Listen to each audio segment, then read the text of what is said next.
선지자가 이르되, 여호와 나의 하나님, 나의 거룩한 이시여, 주께서는 만세전부터 계시지 아니하시니이까 우리가 사망에 이르지 아니하리이다.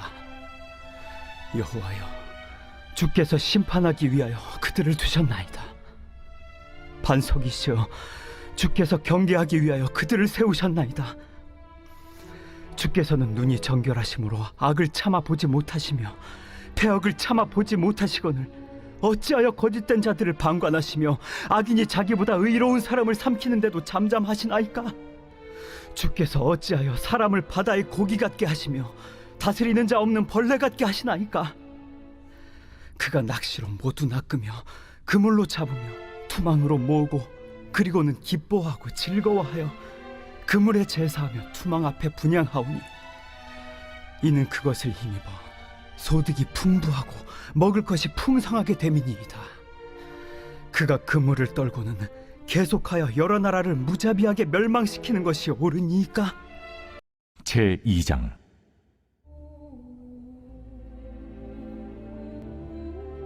내가 내 파수한 곳에 서며 성루에 서리라. 그가 내게 무엇이라 말씀하실는지 기다리고 바라보며 나의 질문에 대하여 어떻게 대답하실는지 보리라 하였더니, 샬롬, 반갑습니다. 오늘도 큐티로 여는 기막힌 하루입니다. 오늘 나눌 말씀은 하박국 1장 12절에서 2장 1절의 말씀으로 어찌하여 잠잠하나이까 라는 제목의 말씀을 나누려고 합니다. 오늘 살펴볼 내용은 하박국이 어떻게 의로운 하나님이 악한 바벨론을 사용해 그를 보다 의로운 백성을 처벌하실 수 있냐는 하나님의 질문에 대한 내용들입니다. 오늘 그 내용들에 어떤 것들이 말씀하고 있는지 한번 살펴보겠습니다. 첫 번째로는 하나님의 뜻을 구해야 하는 것입니다. 12절에 선지자가 이르되, 여호와 나의 하나님, 나의 거룩한 신이여, 주께서 만세전부터 계시지 아니하시나이까? 우리가 사망에 이르지 아니하리이다. 여호와여, 주께서 심판하기 위하여 그들을 두셨나이다. 반석이시여, 주께서 경계하기 위하여 그들을 세우셨나이다. 라고 합니다. 하박국은 하나님이 바벨론을 하나님의 백성을 심판하는 데 사용하는 것을 깨달았습니다. 하나님은 옛날부터 지금까지 우리에게 하나님으로 계시다는 말을 강조하고 있습니다. 여호와 당신은 옛날부터 계시지 않았습니까? 라며 하박국은 선지자는 여호와께서 이스라엘 역사 초기부터 이스라엘 민족의 삶에 관여하시며 역사를 주관하는 분이라는 사실을 확신하고 있습니다. 그는 또한 하나님을 향해 여호와 나의 하나님, 나의 거룩하시니여 라고 고백합니다. 하나님이 이스라엘 백성에게 하신 너희로 내 백성을 삼고 나는 너희의 하나님이 되리라는 말씀을 상기시키는 것입니다. 하박국은 우리가 사망에 이르지 아니하리라고 하는데, 하나님께서는 태초부터 지켜주셨기 때문에 바벨론이 쳐들어온다고 해도 유다는 결코 망하지 않을 것이라고 합니다. 하나님은 복수를 위해 또한 유다를 끝장내기 위해 악한 자들이 사망해서 기뻐하기 때문에 바벨론들에게 명령하신 것은 아니었습니다. 구약 성경에서 보면은 하나님께서는 자신의 백성을 심판하시는 이유는 단 한 가지입니다. 하나님은 그들을 바르게 하고 그들의 삶을 정결하게 하며 그들이 하나님의 방식대로 살고 또 하나님의 뜻대로 순종하며 하나님의 목적대로 이루게 하기 위한 것입니다. 하나님의 심판은 하박국 시대건 우리 시대건 항상 세상을 구원하시는 과정인 것입니다. 우리에게도 크나큰 사건이 찾아오게 된다면 하나님이 계시는데 어떻게 내게 이런 일이 생길까라는 생각을 하기도 합니다. 그러나 이것은 하나님이 우리를 외면하면서 생기는 것이 아닙니다. 하나님은 더 힘든 고난을 주시면서 우리를 다뤄가시는 과정인 것입니다. 우리를 구원하시기 위해 우리가 생각지도 못한 방법으로 일하고 계십니다. 이 땅의 모든 것은 하나님의 뜻을 이루기 위한 도구이며 하나님은 그것들을 통해서 온전한 뜻을 이루어가고 계십니다. 우리가 이해할 수 없을 뿐이지 하나님은 분명한 목적을 가지고 하나님의 뜻대로 이루어가고 계십니다. 그리하기에 우리는 어떠한 사건과 고난이 올 때 하나님의 뜻을 먼저 구하면서 하나님께 먼저 물어보고 나가야 되는 것입니다. 적은 질문으로는 우리에게 일어난 사건은 우리의 구원을 위해 꼭 필요한 일이라고 고백할 수 있나요? 문제와 고난 앞에 말씀을 묵상하면서 구해야 할 하나님의 뜻은 무엇인가요? 두 번째로는 하나님의 방법을 받아들여야 하는 것입니다.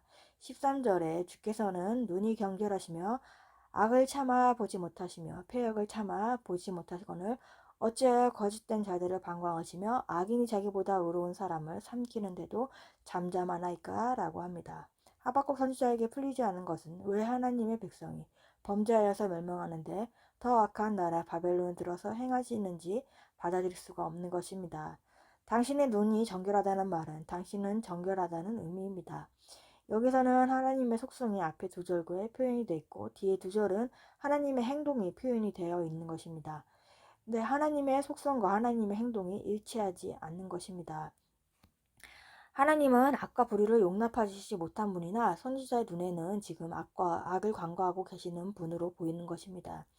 선지자는 만일 하나님이 악을 간과할 수 없다면 어떻게 악인이 의로운 사람을 학대하는 것을 허락할 수 있냐는 이야기를 합니다. 갈대아 사람을 악인으로 간주하는 반면 유다 백성을 그들보다 선한 사람으로 규정하고 있습니다. 시편 73편에 악인이 의로운 자를 학대하고 번성하는 현실을 고발합니다. 동일한 관점에서 하박국 선지자는 하나님이 유다를 징벌하시려면 유다 백성보다 더 의로운 백성을 도구로 사용해야 한다고 이야기를 하고 있습니다. 국민일보 기사에 고통을 당하는 사람과 같이 고통을 당하는 주님을 만나다 라는 내용이 있습니다. 이 내용은 일본 작가 인도 시사쿠의 대표작인 침묵에 대한 책 내용입니다. 침묵은 사이런스라는 영화로도 개봉이 되어 있는데요. 그 내용을 보면은 17세기 천주교 박해가 극심했던 일본에 3명의 서양인 신부가 선교를 위해 미국했다가 체포되고요. 배교를 강요당합니다. 배교는 간단합니다. 주님의 얼굴이 그려진 성화판을 밟는 것입니다. 그 판을 밟기를 거부한 숱한 성도들이 고문을 받고 죽어가는 가운데 이 소설의 근본적인 질문이 제기됩니다. 그 배교를 거부한 일꾼운의 한 사내가 옥사 마당에서 단칼에 목이 잘립니다. 그의 피가 땅에 물줄기처럼 꾸역꾸역 흘러나왔습니다. 한 신앙인이 믿음을 지키다가 순교했는데 한낮의 따가운 햇볕이 마른 매미 소리는 그대로고 달라진 것은 하나도 없습니다. 로드리고 신부는 하나님께 절규합니다. 저 애꾸는 농민이 오직 하나님 때문에 죽었는데 왜 침묵하고 계시느냐고. 그는 자신에게 가해진 모든 고통은 견딜 수 있으나 자신이 배교할 때마다 성도들에게 가해진 길고 잔인한 고통 앞에 무너집니다. 그는 성화판 앞에 섭니다. 평생 가장 성스럽고 고귀하게 여겼던 것을 밟아야 하는 고통에 전율하는 그에게 동판에 새겨진 그분이 말씀하십니다. 밟아도 좋다. 내 발의 아픔을 내가 제일 잘 알고 있다. 밟아도 좋다. 나는 너희에게 밟히기 위해 이 세상에 태어났고 너희의 아픔을 나누기 위해 십자가를 짊어진 것이다. 이게 이 소설의 백미입니다. 고통을 당하는 사람과 같이 고통을 당하고 교수를 당한 이들과 함께 형틀에 매달려 계신다는 것입니다. 나는 너희에게 밟히기 위해 존재한다라는 소설 속 그분의 말씀도 바로 이 깨달음에 있는 것입니다. 하나님은 침묵하시는 게 아닙니다. 하나님은 그 침묵 속에서 일하고 계시는 것입니다. 하나님은 실수하고 계시다고 생각하고 있습니까? 사람은 상대적으로 자기보다 더 불의한 사람이에 자기를 해롭게 하거나 처벌받지 않을 때 참을 수 없어 합니다. 또한 비슷한 죄를 지은 사람들이 많은데 자신만 고통을 당하고 벌을 받는다고 생각합니다. 하나님의 섭리는 참으로 이해하기 어려울 때가 많습니다. 그래서 어떠한 일이든지 하나님이 하시는 일을 우리는 겸손히 한 자세로 받아들여야 됩니다. 우리의 구원과 거룩을 위해서 하나님의 방법대로 하시는 일들이기 때문입니다. 하나님은 절대 실수하지 않으신 분이신 것입니다. 저는 리더와의 갈등 문제로 이제 교회를 떠날 때 왜 그런 리더를 만났을까? 남들과 같이 이해를 하고 받아줄 수 있는 사람을 만났으면 하는 생각도 들었습니다. 근데 제가 우리 교회에서 양육을 받으면서 나누다 보니 저는 그분의 말에 옳소이다로 반응한 적이 없이 인정하지 못하는 부분들이 보였습니다. 그러면서 저의 생각만으로서 제 생각만 옳다고 판단하게 된 것입니다. 양육을 받으면서 양육 과제로서 사과 전화를 하라는 처방을 받았습니다. 교회 나오고서도 한 번도 연락을 안 했는데 저의 모습을 인정하게 되니 사과 전화를 하게 되었습니다. 그러면서 제가 그때는 죄송하다고 말씀을 드렸습니다. 그러면서 이제 이런저런 이야기를 나누면서 전화를 끊었습니다. 그래서 끊고 나서 연락을 못 드렸는데 작년 성탄절에 먼저 연락을 주셨습니다. 성탄절을 잘 보내라는 연락을 받은 것입니다. 성탄절 선물과 같은 느낌이었습니다. 사과 후 오랫동안 연락을 안 했는데 다시 연락을 주신 것에 감사하다는 생각을 하게 되었습니다. 그 성탄절 연락 이후에 이제 서로 생일도 챙기면서 연락하는 사이로 주고받게 된 것입니다. 그 당시만 해도 그 고난 속에서는 저는 몰랐습니다. 그 목장에서 가장 많이 저의 모습을 보게 되었고 저를 제대로 봐주는 목자였다는 것을 그 후에서나 깨닫게 된 것입니다. 그런데 그 목자님의 그 말들을 견딜 수 없기 때문에 나왔고 또 그분의 모습을 통해서 저의 모습을 보게 하기 위해서 저를 위해서 그분이 수고했다는 것을 인정하게 되었습니다. 하나님께서는 우리의 생각을 넘어서 하나님의 방법으로 구원과 거룩을 위해서 일하고 계십니다. 하나님의 방법으로 일하신다는 것을 우리가 받아들이고 인정해야 하는 것입니다. 우리에게 붙여주신 사람과 환경 가운데서 우리가 순종하면서 하나님의 일하심을 겸손히 받아들이는 삶이 되기를 바랍니다. 적은 질문으로는 나의 구원과 거룩을 위해 하시는 하나님의 방법을 인정하나요? 하나님은 하시는 일을 겸손하게 인정하며 받아들이고 있습니까? 이해되지 않는다고 생각하면서 말하고 있지는 않습니까? 세 번째로는 하나님의 대답을 기다려야 하는 것입니다. 15절과 16절 그가 낚시로 모두 낚으며 그물로 잡으며 투망으로 모으고 그리고 기뻐하고 즐거워하여 그물에 제사하며 투망 앞에 분향하오니 이는 그것을 힘입어 소득이 풍부하고 먹을 것이 풍성하게 됨이니라. 바벨론 사람들은 그들을 멸망시키기 위해 모두 모아놓고 기뻐하며 즐거워합니다.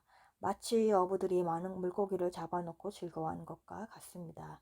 유다 백성들의 운명이 바벨론 사람들의 손아귀에 죽음을 기다리는 하찮은 물고기와 같은 것입니다. 하박국 선지자는 이 같은 유다 백성의 비참함을 하나님께 이야기하고 있습니다. 바벨론은 낚시로 사람을 낚고 그물과 투망으로 돈을 모았습니다. 그리고 그 그물과 투망을 신처럼 모시며 그 앞에서 제사했습니다. 그물로 많은 물고기를 잡았기 때문에 그것만 있어도 앞으로 행복할 거라고 믿었습니다. 자신의 힘과 능력으로 우상을 삼으면서 있는 것입니다. 1절 말씀에는 내가 내 파수하는 곳에 서며 성루에 서리라 그가 내게 무엇이라 말씀하실지 기다리고 바라보며 나의 질문에 대해 어떻게 대답하실지 보리라 하였더니 1절에 의하면은 하나의 하박국은 파수꾼처럼 성루에 서서 이제 하나님의 대답을 기다리고 또 바라보고 있는 것입니다. 성루에 올라가 하나님의 계시를 기다리는 하박국의 모습에서는 우리는 하나님께서 이 세상의 모든 것을 주관하신 주관자시고 자신의 정하신 때에 정하신 방법에 따라 일을 처리하신다는 것을 깨닫게 되는 것입니다. 우리는 하나님을 우리의 방식에 따라 우리가 원하는 때에 활동하시도록 강요하거나 또 하나님의 마음을 바꿀 수는 없는 것입니다. 세상 만사에 관해도 과거, 현재, 미래에 관해서 제한적으로 이해하는 우리는 시시때때로 우리가 원하는 방법과 우리가 원하는 때에 하나님이 응답해 주시도록 간구하거나 기도하기도 합니다. 하지만 그 이후에는 하나님께서 가장 선하게 가장 알맞는 때와 가장 선한 방법으로 우리에게 응답하고 계십니다. 눈물의 예언자 예레미야도 하박국처럼 하나님의 응답을 받기 위해 오랜 기간 동안 기다리면서 인내를 배우고 하나님의 주권 되심을 인정하는 기회를 가졌습니다. 하박국은 파수하는 곳에 서서 바벨론에 임할 하나님의 심판을 기다립니다. 우리도 우리의 탐욕을 때문에 우상 삼는 것이 있다면 하나님께 가져와 회개하고 돌이켜야 하는 것입니다.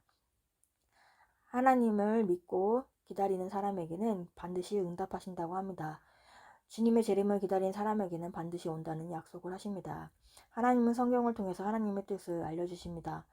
성경은 분명한 하나님의 계시이며 사람은 성경을 통해서 하나님의 말씀을 들을 수 있는 것입니다. 우리의 사건들을 하나님의 말씀으로 해석해야 하는 것입니다.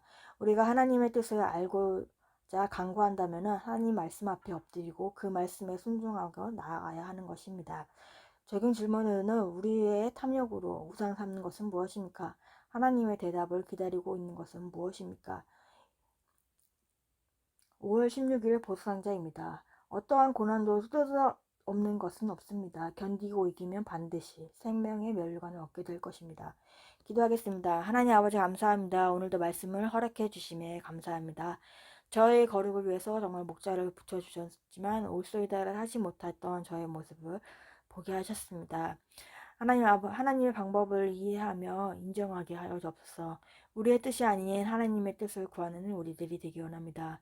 우리의 거룩과 구원을 위해서 하나님께서 일하시는 방법을 인정하며 겸손히 받아들이고 순종하는 우리가 되기를 원합니다.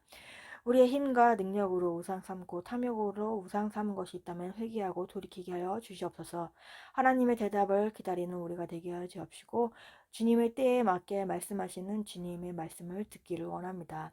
하나님의 뜻을 알고자 주님의 말씀 앞에 나아가는 우리들이 되길 원합니다. 다음 세대에게도 말씀이 임하는 삶이 되게 하시고 말씀대로 믿고 살고 누리는 삶이 되게 하여 주옵소서. 예수 그리스도의 이름으로 기도합니다. 아멘.